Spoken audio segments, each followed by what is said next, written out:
ଦେଖିପାରୁଥିବେ सीएम किसान को नहीं आसीगला आउ किछि नुआ अपडेट मु आपनको वीडियो रे जणेबी जदि आपण भी एथिरे अप्लाई करबा पय चाहुतबे पंजीकरण शेष तारीख 31 डिसेंबर 2025 किंतु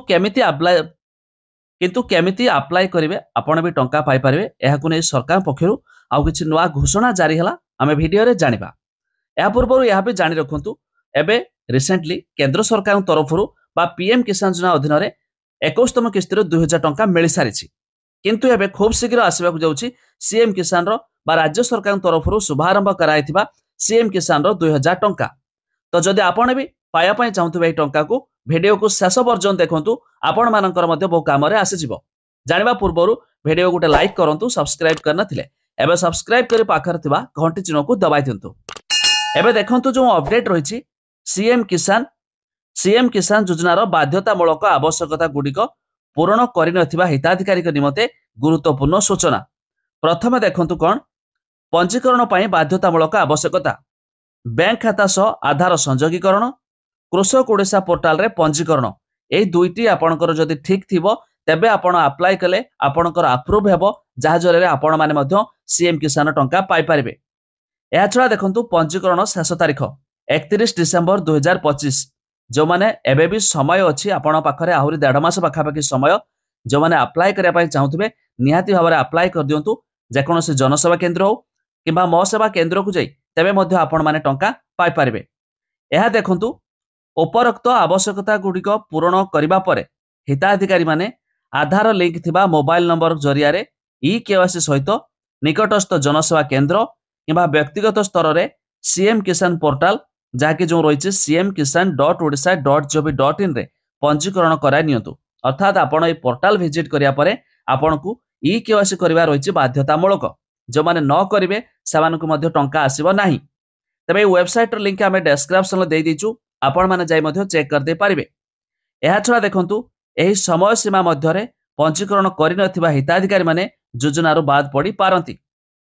अधिक सूचना पाई ब्लॉक कृषि अधिकारी कार्यालय किंबा कृषि समृद्धि हेल्पलाइन नंबर 155333 रे जोगाजोग करंतु जहाँकि कृषि और कृषक सशक्तिकरण विभाग ओडिशा सरकार तरफरु एबे एक नुआ नोटिफिकेशन आसीगला।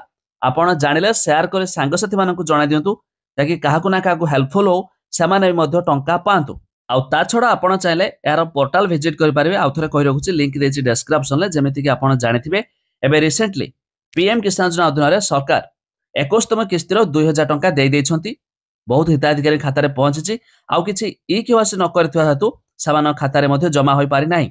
तबे आपण ए पोर्टाल विजिट करिवे जेमिति कि केवाईसी केमिति करिवे म आपण को मध्ये किछि देखाई दोछि जहाको देखिले भी आपण जानि कि करि पारिबे। तबे देखंतु एठी फास्ट तो सीएम किसान पोर्टाल एमिति भाबरे रहिछि तळकु जेपरि आमे स्क्रॉल करिवा आपण को देखंतु पूर्वरु पंजीकृत होइथि जदि आपण पूर्वरु पंजीकृत कृषक अटंती तेबे आपण आपणकर नूतन पंजीकरण स्थिति बा ई-केवाईसी स्थिति जांच करि पारिबे। एठी देखि पारथुबे स्थिति जांच करतु जोटा कि आपण स्थिति स्टेटस चेक करिया पई जो माने ई-केवाईसी करिया पई चाहुतबे तो आपण मध्य ई-केवाईसी स्थिति रे क्लिक करके एटलीस्ट थरोटे चेक कर देबे कि आपणकर ई-केवाईसी होइछि कि नाही। जार होइथिबो ठीक जार न होइथिबो तो से माने मध्य ए पोर्टाल जरिया रे ई-केवाईसी कराय देई पारिबे। ठीक अछि तो बे टिके प्रॉब्लम अछि म समय रेकॉर्डिंग करूछि तो आपण एई प्रोसेस रे मध्य पोर्टाल विजिट करिया परे करि पारिबे। आ जमेते कि जानिछंती सीएम किसान रे आपण को वर्ष को दुईटी किस्त रे 2-2000 4000 पठाय थाए। पीएम किसान रे वर्ष को तीनोटी किस्त रे 2-2000 करी 6000 पठा जाय थाए। तबे ये टंका मध्य खूब शीघ्र सरकार देबे तेणु जो माने अप्लाई करिया पय चाहुथबे निहाती भाबरे अप्लाई कर दियंतु।